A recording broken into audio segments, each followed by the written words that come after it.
Ano ba? Naniniwala ka bang first love never dies? Ako naniniwala akong first love never dies. Kasi di ba sabi nila, binubuo daw tayo ng iba't ibang ambag ng iba't ibang tao nakikilala natin sa buhay natin. So kasama doon yung una nating minahal. Kaya naniniwala ang first love never dies kasi hanggang ngayon, buhay pa siya. Huwag naman nating patayin!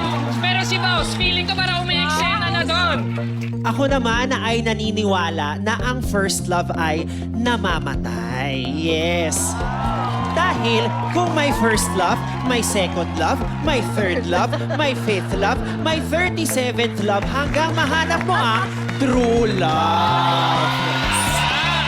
Eh, si Heart ang gusto kong malaman. I know the people Total! I mean, Naniniwala ba? Usually, host po ako Hindi ko dito, na. pero dahil sa topic na to, isasagot ko siya. In life, you do have a true love, you have the right love, and then you also have a great love, and then destiny. Apat kasing nangyari sa akin. But not necessarily you end up with them. Sometimes, some loves are meant to be great, so you will remember them for a lifetime. So not necessarily, guys, ita-treasure natin yung memory mo. Heart, sino ba yung first love na yun? First love ko? Oo. Si John Prats. Bago yan, tanong ko muna kasi ikaw, Heart, di ba may mga Yes. tinutulungan ka rin mga organizations? Yes. So, what is your stand on it muna? Ako, for the longest time, no eh. Hindi kasi ako mahilig mag-post kasi nga iniisip ko kung anong tingin ni Lord ang tama. Points ko na lang sa heaven, sa afterlife ko ang iisipin.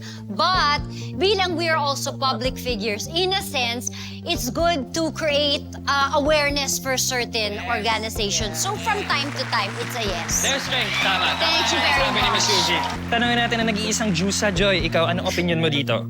Ako, yes. Dapat nating i-post yung mga pagtulong natin sa social media pero with an exception. Hanggat maaari, mag-post tayo nang hindi natin pinapakita yung itsura o kalagayan ng mga tinutulungan natin kasi somehow it's a form of exploitation. Tayo naman natin na nakikita nila yung mga ganong kalagayan nila kasi kung ako din naman natutulungan, ayokong pinopost yung pagmumukha ko at binabalandra na nangangailangan ako ng tulong. So yes, dapat natin siyang i-post kung ang goal natin is to inspire other people, to help other people as well. Pero no to posting if ang goal lang natin ay mag-clout chase. Very well said. Una-una pala, tanungin natin ating celebrity Baus. Baus, kinasal ka na ba? hindi pa. Nailibing ka na ba? Malapit na. Pero ito, anong opinion mo, Baus? Grabe tong tanong na to. Talaga nga namang napapanahon, di ba? Pero feeling ko po, okay, mas masakit kapag walang pumunta sa kasal mo kasi sa libing mo, tama nga si Miss Maris, di ba? Hindi mo na malalaman yun, hindi mo na maaalala. Saka masakit pong makita ang mga loved ones mong umiiyak habang kumakain ng biskwit, di ba? Mahirap po yun. Pero pag sa kasal mo walang pumunta, ibang level ng heartache yun. Kasi kaya nga yun kasal dapat may kasali. Dapat meron kang Ay, makakasalamuha. Ay. O, di ba? Kasi pag walang pumunta sa kasal mo, hindi na kasal yon. Ang tawag na doon ay sakal. Okay? Ito nga mukhang mainit na ang diskusyon namin dito with Celebrity Peep Joy and Celebrity Peep Baus. Group 1, please present to the class. Thank you, sir. Our Maraming presentation. Ako, hindi ko sure kung tama, kung a-agree sa akin si Baus. Pero sa akin, mas importante yung connection dahil yan ang pinakamagandang desisyon para magkaroon ka ng magandang propesyon. Nice! Ako, agree din ako sa'yo na actually connection din. Kasi nga, di ba, it's not what you know, it's why you know. And who you know.